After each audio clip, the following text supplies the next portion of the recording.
So what's up guys? In this video gagawa na tayo ng ating pinakang extension ng ating kulungan ng manok dito sa likod, para mayroon na silang mapagkaykayan sa lupa. Ito kasing nauna yung extension niya nung para doon sa ating mga inahin at tandang, para doon sa kanilang pagpaparami. Ngayon ang gagawin naman natin extension ay para doon sa mga maliliit pang manok, para nakakababa sila doon sa ating elevated chicken cup. So ayan guys, samahan nyo po ako sa video na to at gagawa po tayo ng ating extension para dun po sa ating manukan. Tara po!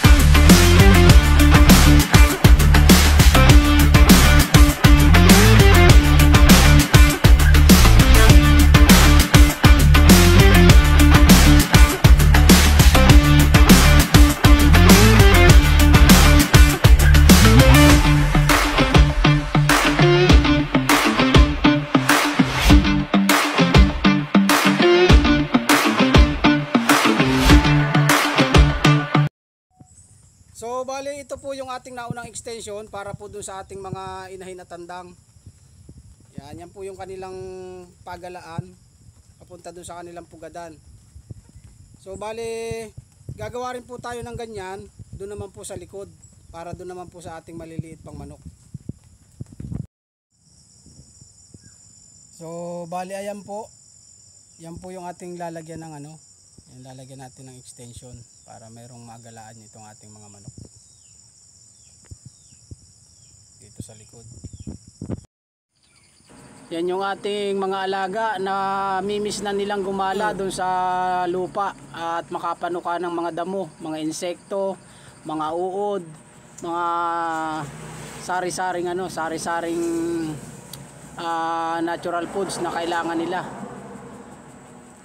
Dahil nga may isang linggo na sila siguro diyan sa kulungan nilang yan. Gustong-gusto na talaga nilang makagala. Kaya ngayon gagawa na natin sila ng pinakampagalaan para hindi sila naboboard. Mahirap din naman kasi yung naboboard pag naiinip ka, nai-stress ka rin. Parang ganun din naman ang hayop.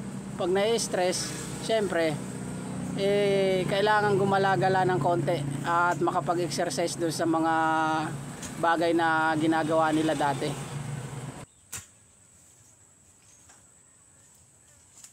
So ayan, nabutasan na po natin ang paghahaligihan.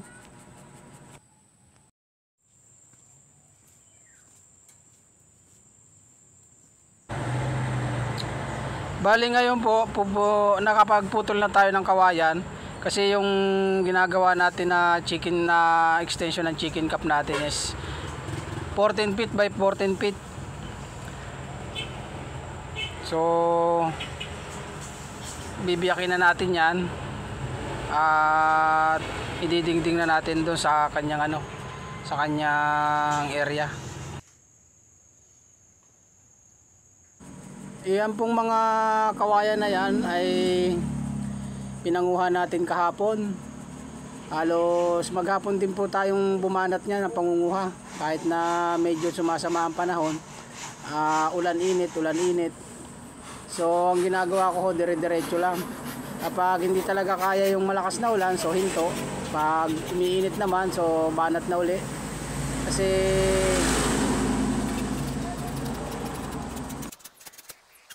ganito ang passion natin sa farm. Wala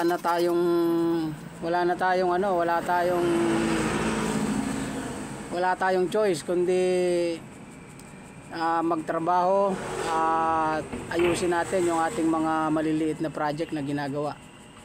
Kasi ang importante dito na ma-maximize natin yung oras na lumilipas sa maghapon. Kailangan meron tayong matrabaho. Kasi mahirap yung mahirap yung tigil tayo ng tigil.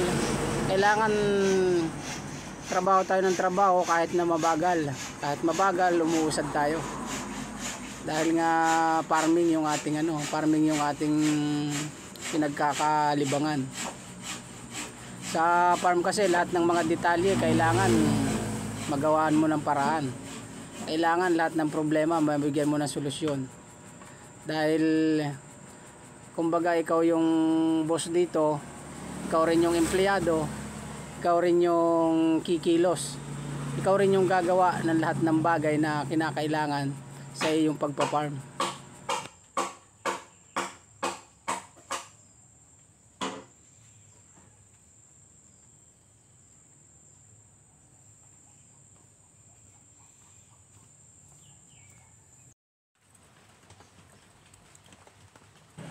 So bali ang haligi po natin dyan is 6 feet ang taas at yung pong ating square box ay 14 feet by 14 feet.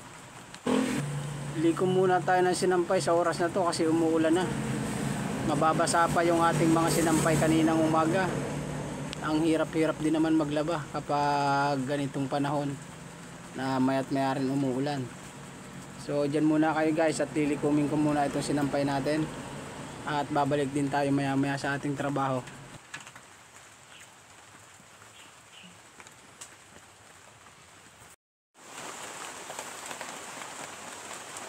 So ito po yung ating luya. Kung mapapansin nyo, isiningit ko dito sa ating video kasi magandang maganda po. Nalagyan na natin ng dingding yung ating extension. At inabot na rin tayo ng hapon. Pero nakompleto naman po natin itong kawayan para dito sa baba. Kasi kaya po may kawayan dito sa pinakang half body niya dahil nga po dito ay maraming gumagalang mababangis na aso, yung mga asong gala, mga galing doon sa kabilang farm. So ito yung kanyang pintuan. Bukas maglalagay na tayo ng net papunta dito sa taas hanggang doon sa bubong.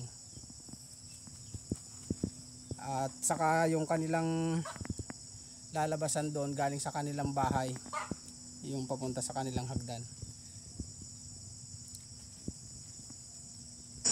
So guys, salamat po sa inyo kasi nakarating kayo dito sa ating dulo ng video. Please subscribe po, like and share to my channel, Farming sa Buhay Ko. Thank you po and God bless. Goodbye.